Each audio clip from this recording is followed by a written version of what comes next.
just talking about how beautiful the sunsets are going to be. There's that too. And the sunsets are beautiful. But Dave, Africa is not meant for sissies, so my strong advice is please be careful. We would like you to come back.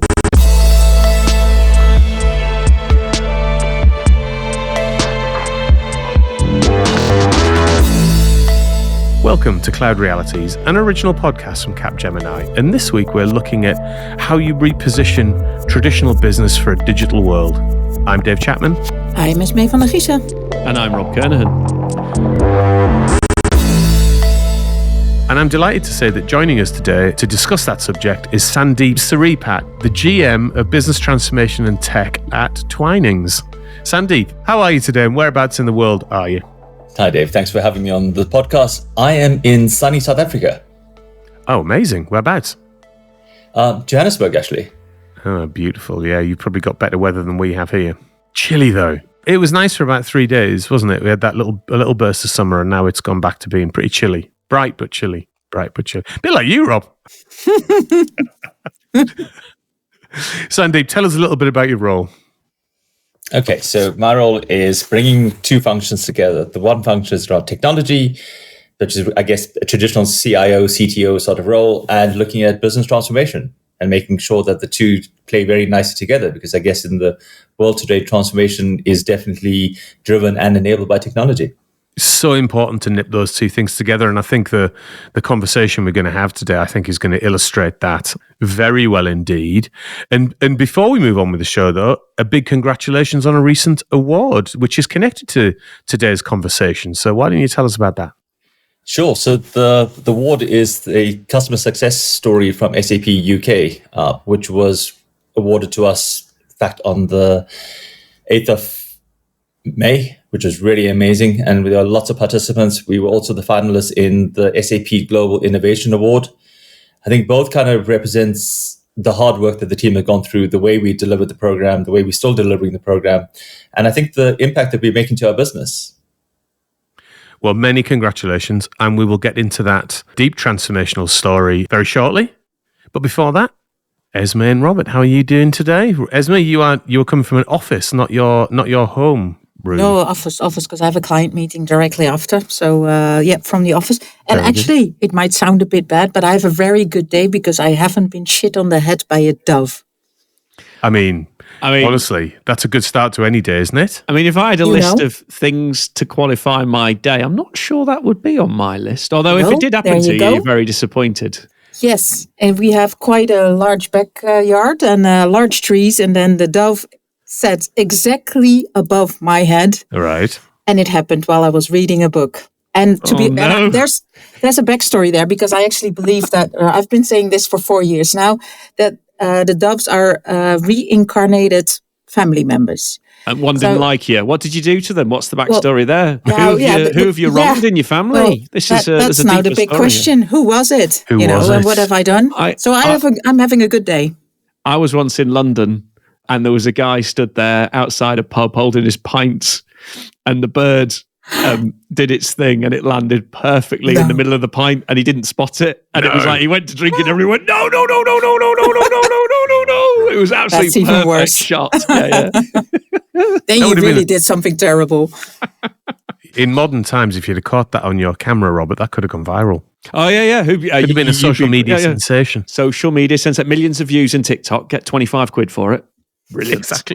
Exactly. Anyway, what's confusing you this week, Robert? Have you seen the news about the AI that became all sycophantic? I have seen that. Are we? Is it remaining nameless, or are you going to call it out which one it was? Well, it was the new model from ChatGPT that they launched, and they discovered that it would just agree with anything you said, and that it would egg you on and say you were amazing and great. And all this stuff started and to people occur. have had an issue with this? What? Well, it got a bit serious. You don't see the problem, do you, Ez? When people started asking questions like, should I stop taking my medication? It went, yeah, you go for it, and things like this. So it was clearly just completely and totally on one side of being sycophantic. And they had to withdraw it, obviously. But it just goes to, the bit I'm confused about is they never intended that to happen. So as we're releasing these models and we go further and further down the rabbit hole of AI, these unintended consequences are starting to occur. And I just think for me, it was another example of how do we control it so that these things don't happen? Or maybe we can't. Maybe there is so much chaos in the system that actually we just have to accept that these are going to happen. We have to withdraw it and redeploy it. But I was confused about the testing didn't pick it up. It obviously, if it had, it wouldn't have got released because it's quite embarrassing. It was global press, everybody wants to jump on it. And I'm like, well, how many more of these are going to happen? And they're just going to get bigger, badder and worse, I reckon. We've talked a few times, and I know you were at least initially in this camp, Rob. I don't know whether you still are, of like, it's all just a large language model. There's nothing really going on in there that is kind of new thought. It's all stuff that's based on stuff that's in its database, yada, yada, yada, that whole thing. So therefore, it's not real intelligence. And then you have these unpredictable things that happen that I'm not saying are indicators of intelligence. In fact, in this particular case, it is kind of the opposite. Yeah. But it was still unknowable at the time that this thing went out. So you're right. There is something in that for me that says, at some point, is the unknowable thing going to be an interesting thing rather than just an embarrassing thing? Yeah, and I think there's depth and complexity in the way the models work, and all the perms and coms are very difficult to control and understand. So it is chaos reigning. And I think that have we got proper control over what these models are and what they do? Because we can't really understand why they did what they did other than we can judge the answer for its efficacy. So I'm still of this is probably an example that says models won't get us to intelligence. It's going to have to be models plus other things that we augment with it. So it kind of put me more in the camp which you suggest I was in. I think it was a good example of actually maybe there is a thing where the models will top out eventually. So I'm probably there.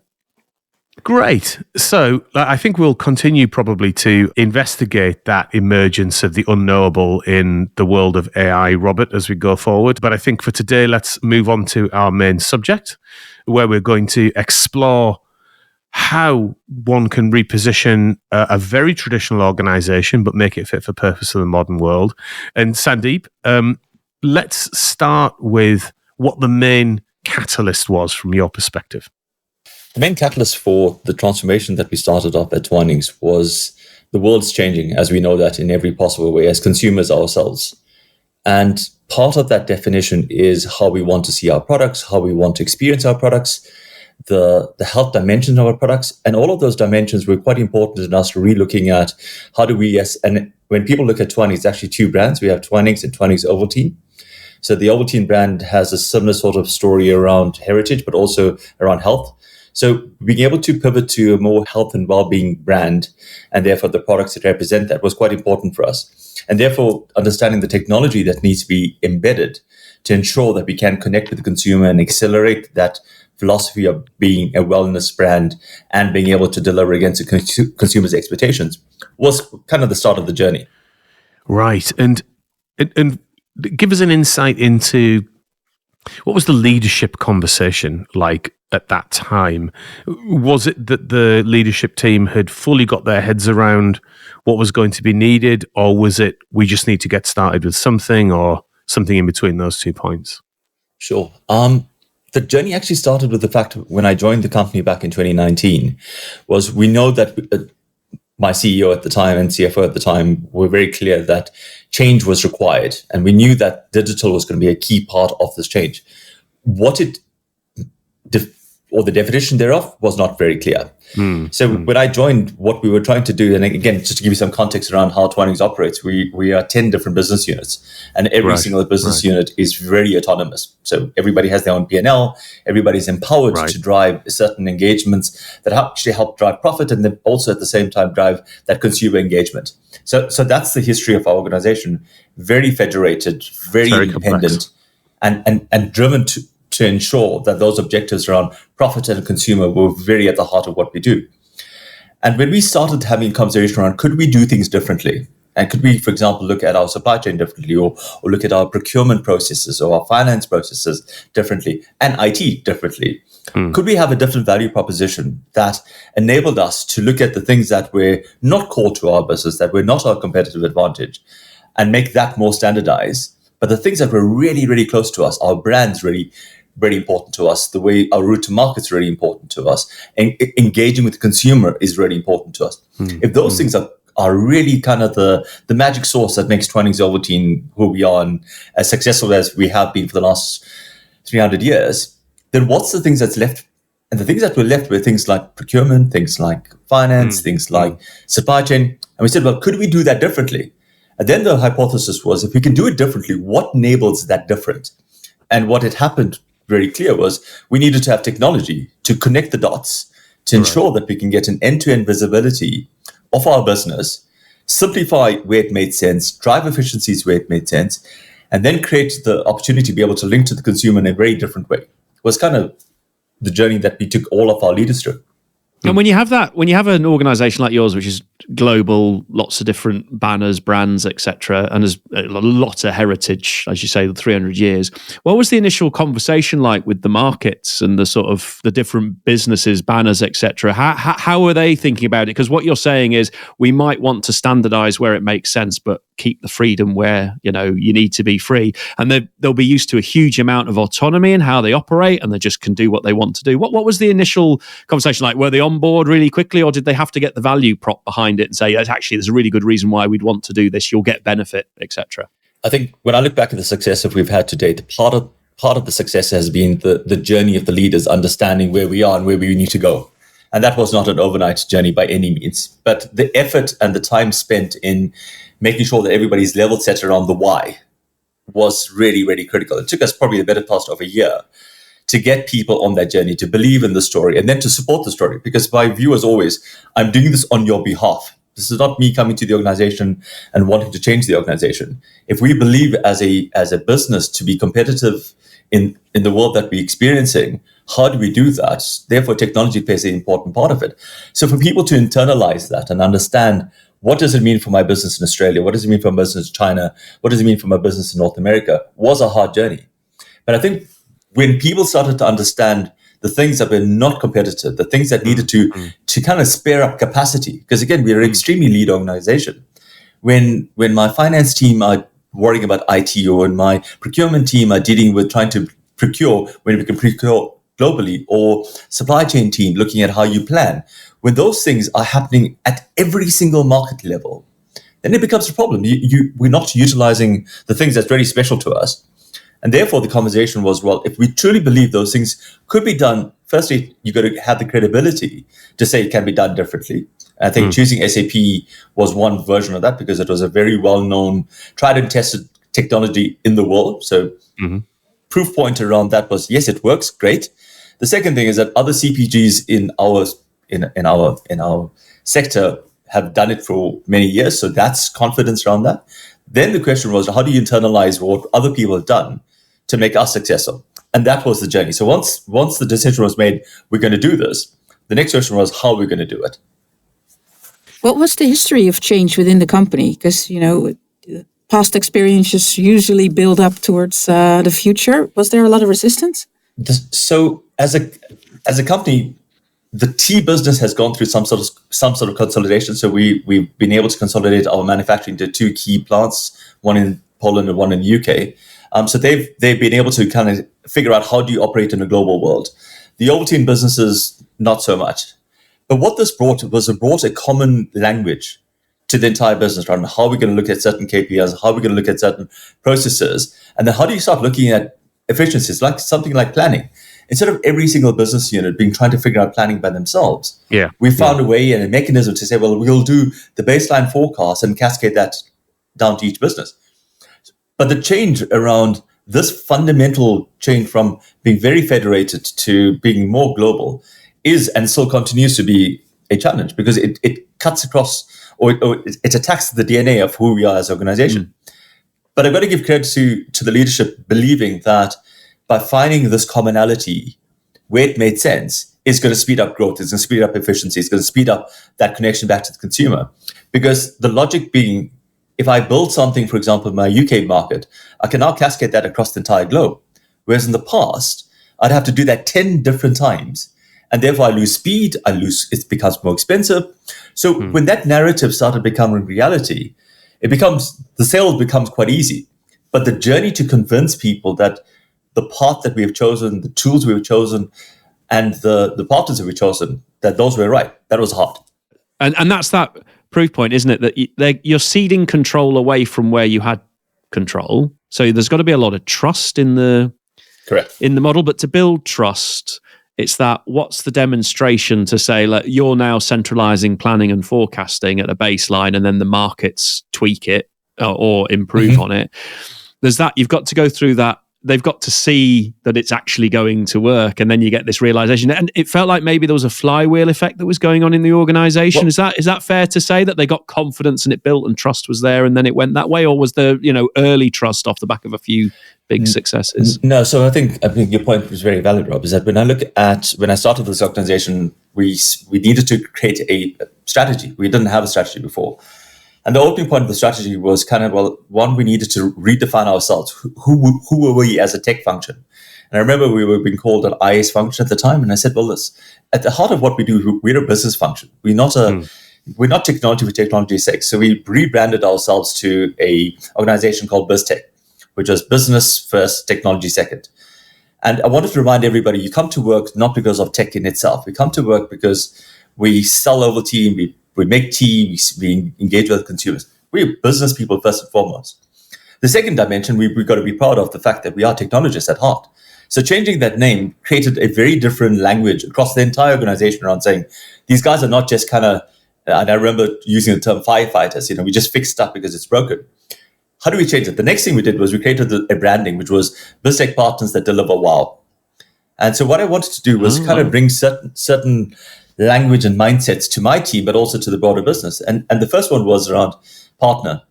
I wanted to change the narrative around saying, you always just come and give me stuff to do. Well, hold on. Right. I want to be able to help influence your thought. I want to help kind of show you possibilities.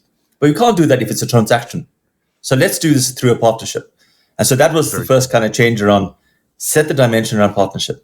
The next thing we said, you can talk a really good talk, put up really pretty PowerPoint slides, but you can't translate that to deliver, then you got a problem. So front and center for what my team needed to do is we need to deliver what we said we're going to do. And I introduced this concept around wow. And I'm sure when you hear the word wow, it has different sort of emotions. And by the way, it's not ways of working. But what it is, it's an emotion that touches you, that if I ask every one of you around what does wow mean, you'll have different versions of it. Yeah. But by understanding that and then being able to deliver against your expectation, what I've done is I pushed the bar around delivery. And every single time that I ask the question around what is your wow, what I'm doing is I'm pushing the boundaries around how am I going to deliver the next great thing. I think there's something in what you're saying there about the reset of language. Yeah, lexicon's important, isn't it? It can help you reset expectation, and it can help you reset ambition, I think. Absolutely. Couldn't agree with you more. It really, and to me, that was the change. And come to the point around delivery, because we then set a whole program around how do you get the basics right? And because we deliver the basics right, it gave them confidence around you could do things differently. Because I don't think I would have been able to win the hearts and minds of my leadership if I didn't prove that what we said we're going to do, we've done properly. I want to just quickly summarize it where I think we are, and then just ask you another scoping thought. So from what I think I understand is a global group, but with very independent and distributed brands, both in terms of brand ownership and geographical ownership. In the background, you're using structural technologies like ERP to sort of align and make more efficient and effective the back end, so that the planning processes, I'm sure, elements of supply chain, and generally probably how your BPO is running at the back. I wonder then if below that you've still got the independent brands, and the independent brands going to market, and then you've got the consumer who is then kind of sort of interpreting that brand and kind of consuming that brand in whatever way. I wonder how much you were thinking about that front end consumer aspect of this, or was it predominantly focused on the efficiency and effectiveness of the back end? Definitely the consumer front and center. And I'll give you an example of why that's the case. If you've got 10 different markets and you want to roll out a CRM solution, or you want to be able to build an app that allows you to get close to the consumer, if you want to be able to build a website that's close to the consumer, all of that kind of connects back into a connected system. So if you're not thinking about what's the consumer, what are we going to do with the consumer, and then start building efficiencies inside and then not realize you need to connect the two, it's a problem. So the vision was always, it's about the consumer first and foremost. Then the question was, well, how do we kind of figure out what's the steps to do that? And the first step was we need to get some efficiency without losing the architecture and then the strategy that it's about the consumer, whether it's around data, whether it's around systems or processes. Got you. And in terms of my experience as the consumer then, following the change, what does that look like? How is it different? So how is it showing up to me as the consumer? So we kicked off multiple programs inside this journey of transformation. One of them was around the internal program called Optimus. We did another program around the consumer technology, was around Catalyst. And what we're going to be seeing from a consumer perspective is that, one, a lot more responsiveness to the consumer, being able to connect with the consumer more real time in a far more engaging manner in materials and content that they need. I think you're going to see a lot more kind of materials that's going to be generated around using technology, and we're all talking about AI these days around how we're going to use AI to help facilitate that. And here's something like AI. It becomes a bit of a challenge when you don't have a platform on which you're going to put the AI on. Everything needs data. If the data is not consistent and the data is not clean, then all the stuff that you want to, whether it's internal or external to the consumers, becomes quite hard. So what you're going to see in the coming years is definitely a lot more digital presence within the Twinings Obertine brand. Okay, so we've looked at the back end layer a little bit. We've looked at the front end consumer bit. The middle layer, which is sort of like the brand ownership, brand positioning, organizations that are then kind of running the brands either globally or in individual market. How was the change absorbed by them? Like, how did they react to it? And how were you managing to keep the show on the road whilst going through what is a pretty complex globalization exercise? I think having that clear mindset around what are you really good at. So when we started doing our design workshops, we were looking at how we build this tool, this program called Optimus. What became very clear was that the things that are not going to be core, we didn't touch. So for example, things related to the consumer, we said we're not going to touch that now, but we know the architecture required. So the teams that were in market selling, coming up with new innovations, being able to look at engaging with our customers differently, that continued without there being any disruption to them. What we were then focusing around, again, let's get the internal engine to be really efficient as possible. So that delineation between being very clear around our magic sauce you're not going to touch, which we said we're not going to do, but we're going to enable that in some form. And let's focus on the internal stuff to get that right, was a very clear, and it made the journey, and we haven't completed the journey, but the journey to date has been quite positive in the sense that because we've been focused around what do we need to do and what we're not going to do.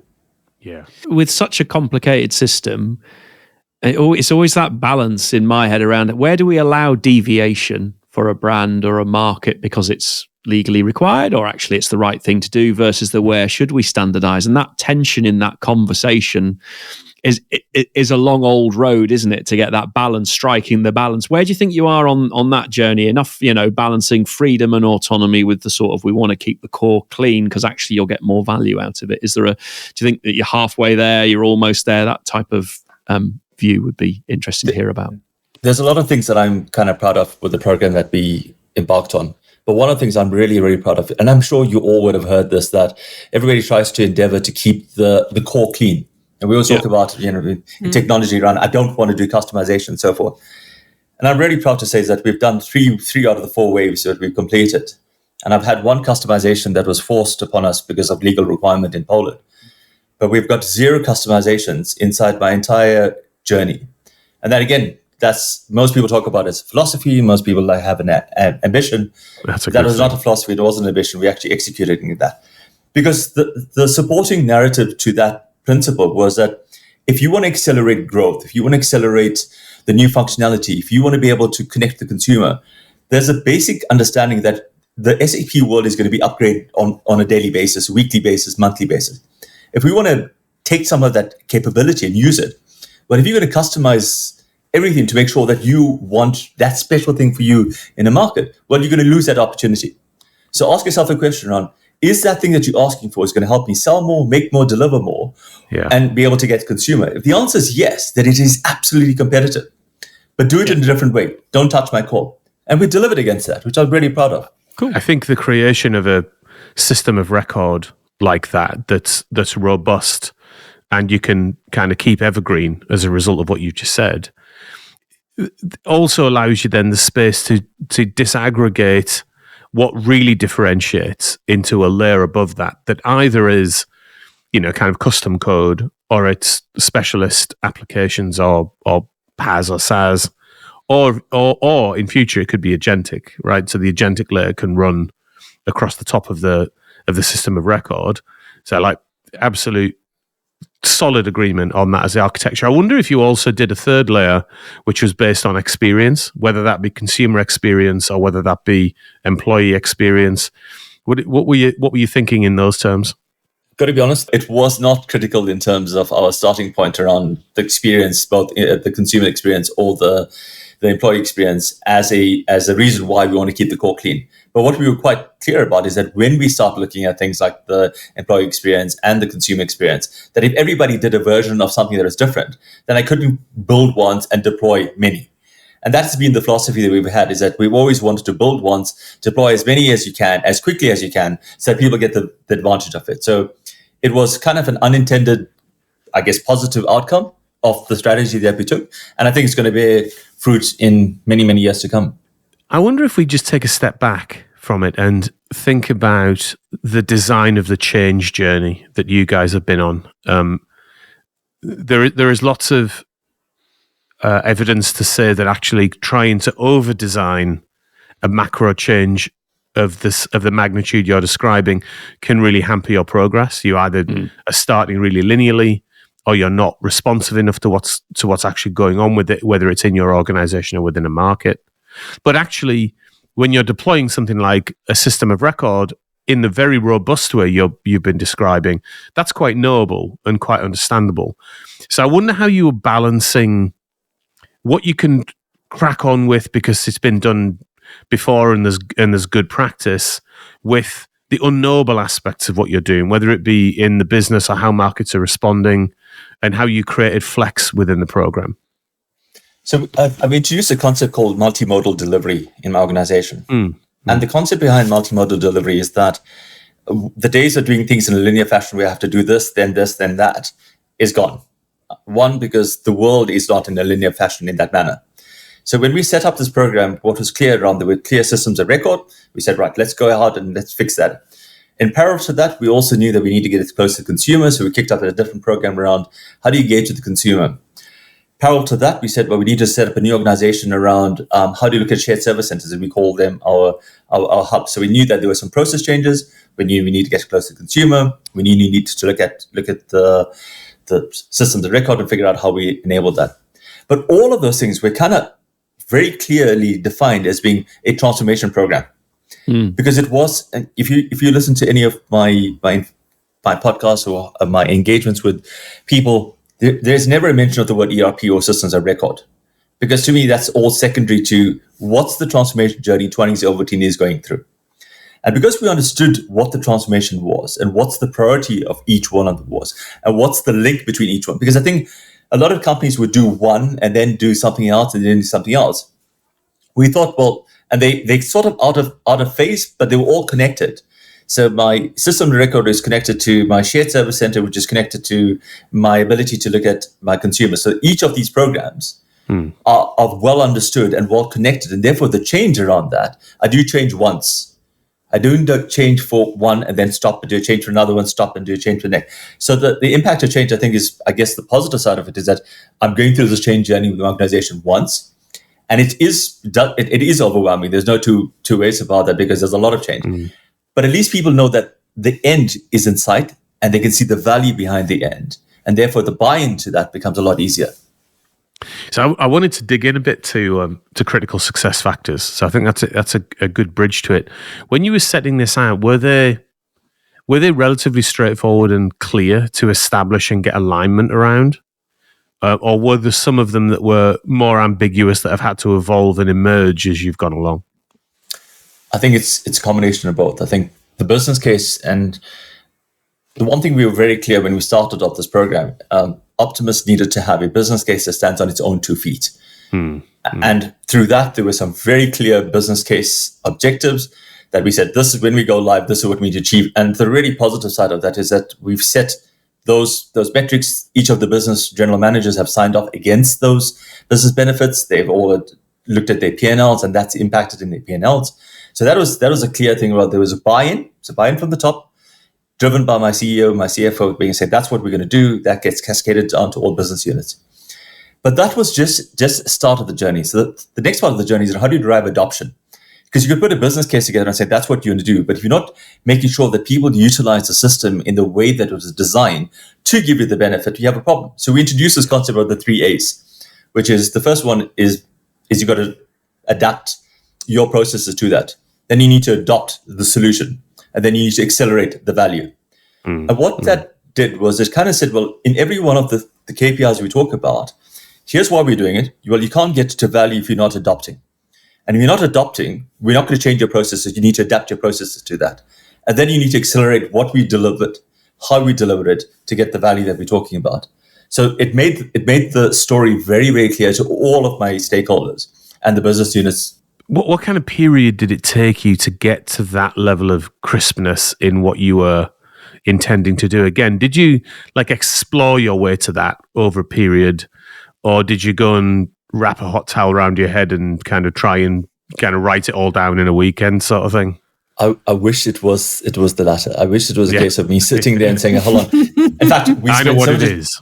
We spend so much time with organizations saying, tell us this magic thing. Because this is not the first time we're doing it. There's other people who have done this before. So let's go out there and just get the information.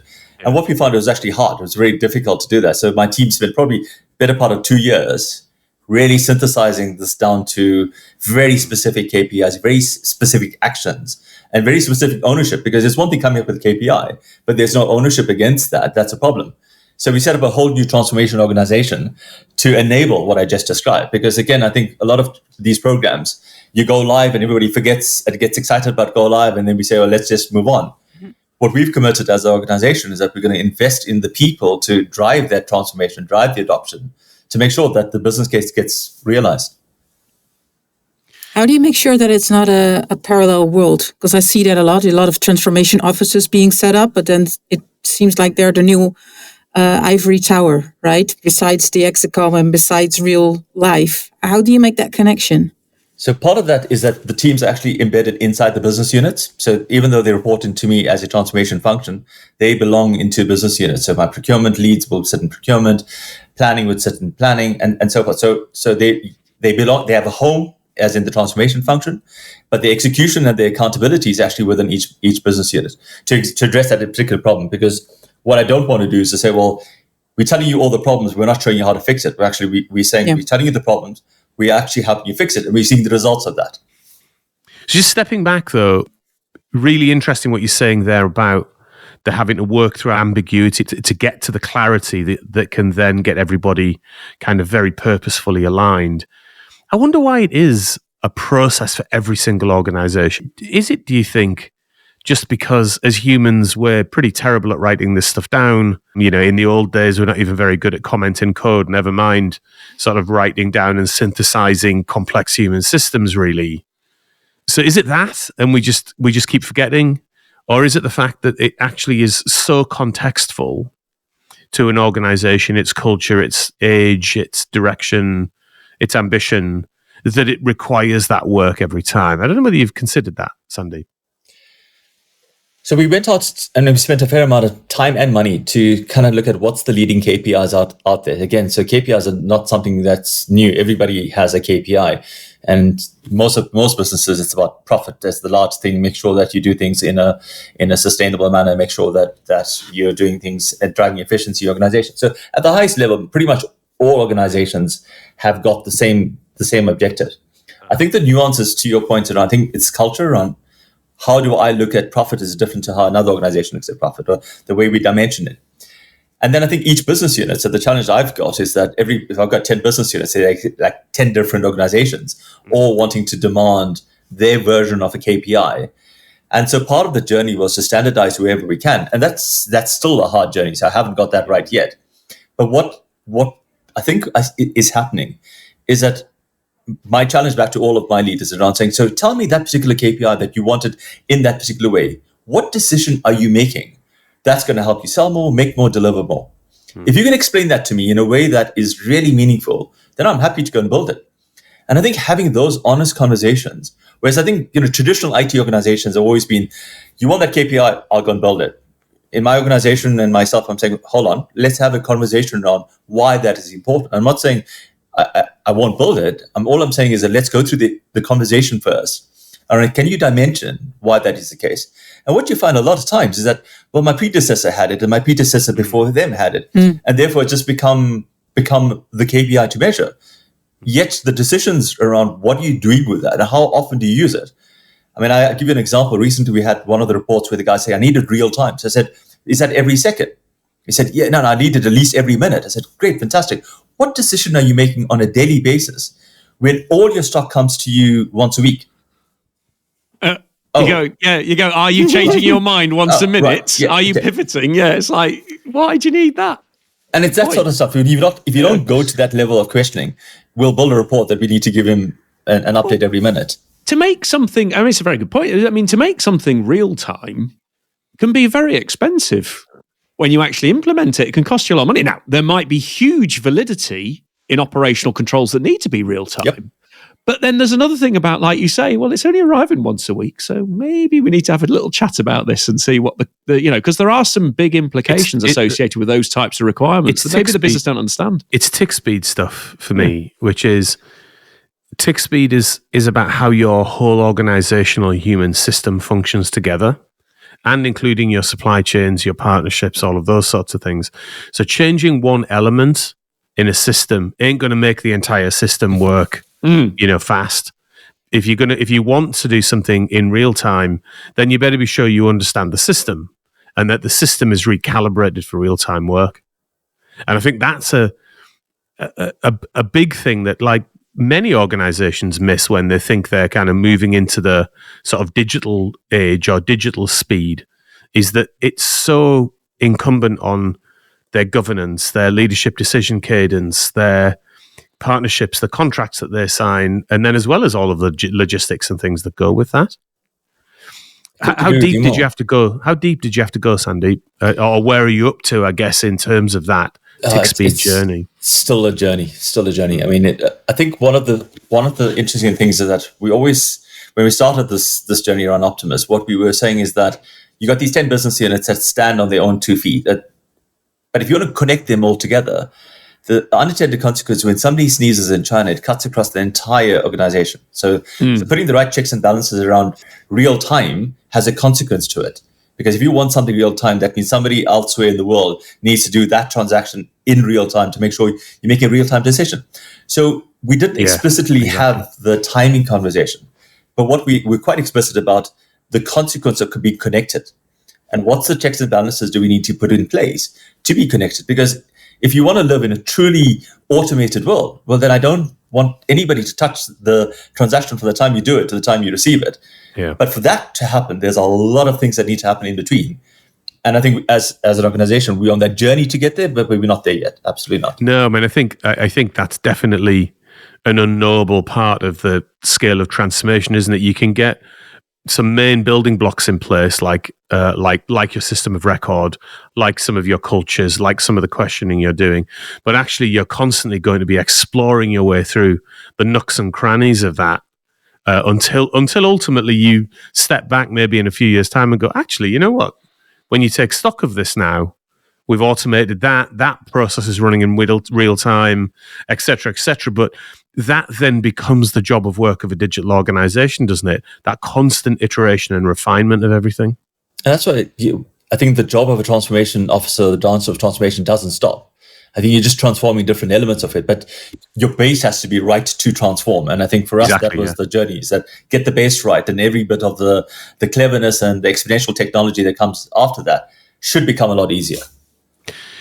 I wonder, maybe just as a way to sort of bring such a sort of multi-threaded conversation to a bit of a close, at least for today, I just wanted to touch on like leadership both from a point of view of what sort of styles of leadership were required for this? Because I don't think just standing at the front of the room and going, everybody follow me, probably would have cut it. So I'm sure you had to use multiple tools here. Come on, we're on a journey. I've got a the trumpet, answer. Dave. They often have a trumpet when they want to lead everyone. Yeah, I've got the answer. That's good old school inspirational leadership at its best.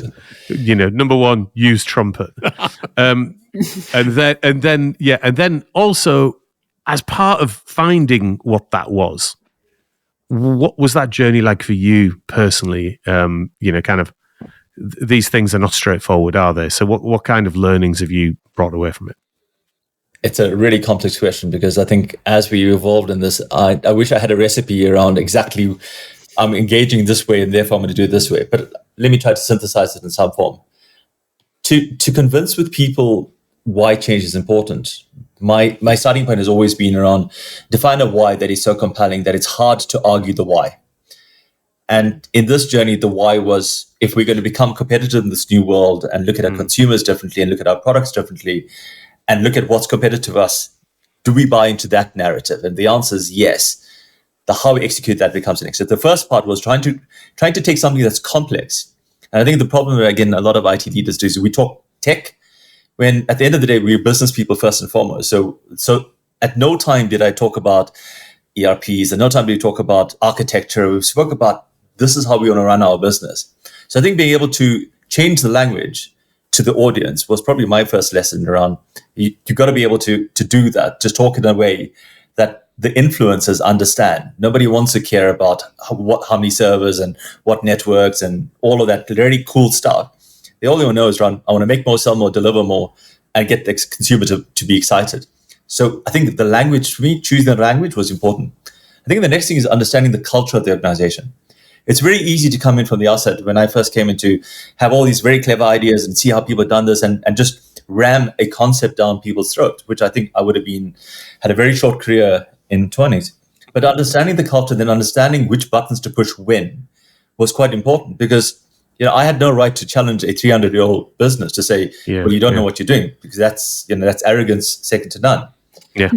But being able to appreciate and respect that culture, but also know when to push it in a way to agitate the thinking was the next thing. And I think that required a case of truly understanding what drives this organization, but also understanding how the organization be driven forward. And I think one of the other parts I felt quite important was storytelling.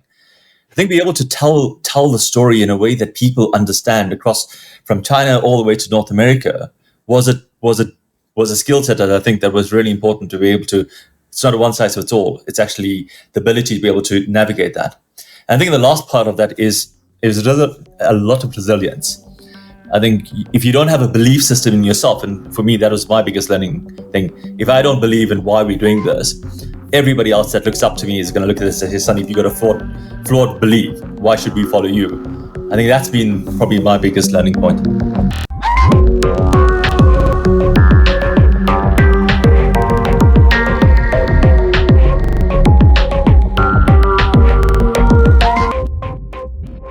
Ez, what's going on? Yeah, so I've been thinking about this. We've called it in one of the previous episodes, the emotional intelligent age. What makes the heart tick. And we're talking about brands here as well. So what if brands created with the sensitivity of an artist? I love going to museums and see what digital artists are making as well.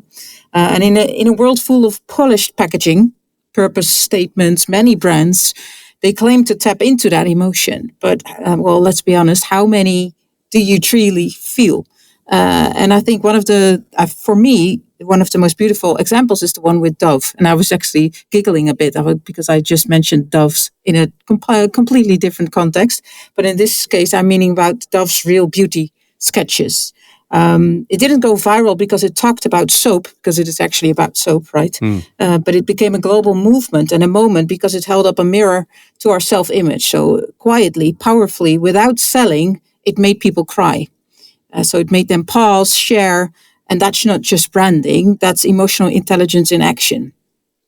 And now we're tapping into AI, obviously, accelerating personalization, prediction. We're not just entering a new tech era, but we're entering this emotional intelligence age, you could say. And I'm just very curious because it's not about the data, actually, it's about the depth. So the ability to really touch us. In art, creators don't ask, will this convert, right? From a sales mindset. It's like, okay, everything that we were doing in marketing, in sales, it needs to convert to new sales, additional sales, etc. But an artist actually thinks, will this move someone? And I'm just curious and hope maybe Sandeep also has an idea about, touching among these emotions. Now that you have tech in place, how can it actually accelerate to create those emotions with consumers? I think if you think about something like tea, and people don't realize, think about every single one of us over here, whether you tea, you drink coffee, but because I'm a tea person, let's talk about tea. When you pick up that cup of tea, whether it's the morning or during the day, there's a moment of impact. There is a sense of emotions that flood you, whether it's around calmness, whether it's around excitement, whether it's around energy. Tea in itself is an emotional kind of package. And there's the various moments in the day, those emotion packages become a reality. I think the challenge around technology and the product that we produce, and when you talk about artists, what's really interesting, you think something like our English breakfast has probably about 8 different types of blends. So our master blenders are artists in their own right. Is able to bring consistency and that emotional experience every single time you pick up that tea, and you know what? I'm getting that consistency. I'm getting the flavors. It's art, and I've always described this: the complexity that goes into a cup of tea, we all take for granted. But it's art. It generally is art, and therefore, as a technologist, my job is around saying, how do I amplify that consumer experience? Because they've done all that hard work to get it in great blend, in a great packaging, in a great experience. How do we amplify it and not detract from the magic that's happening in that cup? So I think for us as a technology function, we don't have that button down yet. And I think a lot of people are trying to get that done. But for us, it's around not to distract, not to get another app that you keep kind of swiping down and figure out what's going on. But how do you enhance those moments of joy when you drink that cup of tea? And you know what, though? If you get a cup of tea brewed just right, it can be it's brilliant. I absolutely agree with you. And you think, there's that little moment where you go, that's incredibly refreshing cup. Nothing worse than somebody who butchers a brew. No. And gives you this cup of tea. You just look at it and you go, what's that? So let's do, I think, Robert, on that note, that's a moment of genius. Let's just go quickly around the table and find out how we like to take our tea. Now, I'll start. I'll get the ball rolling. So I am an English breakfast tea person. And I prefer it brewed on the stronger end. Right. So dark in complexion with not just a tiny drop of milk, but just like a drop of milk, just so it's like a dark brown color, and then robustly no sugar for me. Yeah. Sandeep, where are you on your tea? Amazing to have English breakfast, but my favorite tea is actually Lady Grey, which is a version of Earl Grey tea, which is really nice. Very similar to you, I like my tea strong. My tea blenders would be kind of looking at me thinking very, very strangely, Sandeep, don't add milk to that, but a little drop of milk for me is so. But I like my tea very strong. Yeah, you're not supposed to put tea. You're not supposed to put milk in Earl Grey either, are you? Yes, like I said, if my tea, the purists, the tea purists, like, they're not having their head in disappointment. You don't earn the right to call yourself a Twinings employee if you're doing that, but I do like a little bit of milk in it. You're banned, red card. Yeah, exactly. Esmee, where are you on tea? Well, to be honest, this is also a cultural thing, right? I wouldn't dare to give you guys tea because for you it's like holy matrimony, and for me it's just tea. So I actually just tea. Yeah, I actually love just hot water, to be honest. And what type of tea? What hot water with nothing in it? Yeah, because it's good for my stomach, and it's just I don't need a flavor actually. Sorry, I need I need to send you some of our herbal teas and our blends to make sure that.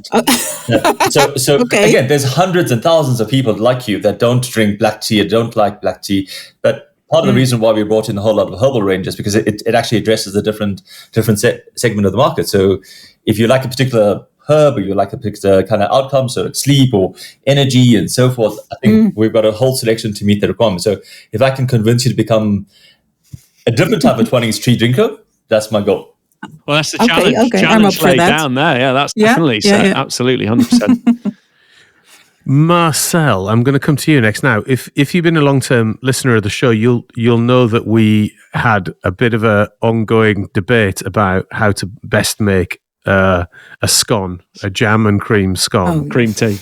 Yes, and Robert absolutely got himself wrapped around the axle one day on WhatsApp and completely aligned to the sensible way of doing it. But Marcel has continued that exploration. And I think, Marcel, without giving the game away, come to a conclusion that it all broadly tastes the same. So I think we can park that one. I think you've got us through that confusion. But how do you take your tea with your cream tea? I'm always a little bit flabbergasted that you're putting milk in tea. That's weird for us. I don't understand that. And when in the office in the UK, people are pouring milk in, and I think, oh, what's that? So that's really weird. So you have black tea? I don't like black and strong tea. Mm-hmm. I don't like the fruity tea. So normal plain tea is okay for me, but it's not a culture for me. It's and I usually drink it in the evening. So very good. And bring us home, Rob. So did you ever see Hugh Grant's interview where he talks about how people should make a cup of tea? He basically, that's how you should make a cup of tea. I'm Assam. Oh, I like Assam. So as refreshing a blend as you can get out of Assam. Strong. 2 minutes. Don't fiddle with the tea. Take it out. Tiny little drop of milk just to change the colour, but not too much. And then you probably get one of the most refreshing tea drinks you can get out of that blend. Or that tea type. And then, of course, you pour your tea before you put the milk in. Oh, my God, yes.